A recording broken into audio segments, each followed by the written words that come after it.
সূরা কাহাফের প্রথম 10টা আয়াত অথবা শেষের 10টা আয়াত, আরেকটা বর্ণনা আসছে প্রথম 3টা আয়াত, মানে প্রথম 10 বা প্রথম 3 বা প্রথম 3, 10, শেষের 10 সবগুলোই।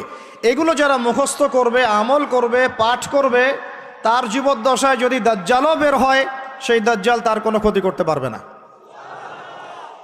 এই সূরাটাকে নবী সাল্লাল্লাহু আলাইহি ওয়াসাল্লাম দাজ্জালের সাথে সম্পৃক্ত করেছেন, অন্য সূরাকে করেন নাই। এই সূরাটা যখন আপনি পড়বেন অর্থসহ, আপনি দেখবেন এখানে 4টা গল্প আছে। কয়টা ভাই? এটাকে গল্প বলা ঠিক না, এটা হলো সত্য ঘটনা। এটা কি? সত্য ঘটনা। একটা হচ্ছে আসহাবুল কাহাফের ঘটনা, গুহাবাসীর ঘটনা। 2 নাম্বার হচ্ছে 2 বন্ধুর ঘটনা, একজন ধনী বিত্তশালী আর একজন অতি দরিদ্র ইমানদার। কখনো পড়েছিলেন কি? পড়া হয়েছিল? 3 নাম্বার হচ্ছে যুলকারনাইন আলাইহিস সালাম, তার ঘটনা, নাম শুনেছেন? আর 4 নাম্বার হচ্ছে নবী মুসা আলাইহিস সালাম এবং খিদর আলাইহিস সালামের ঘটনা।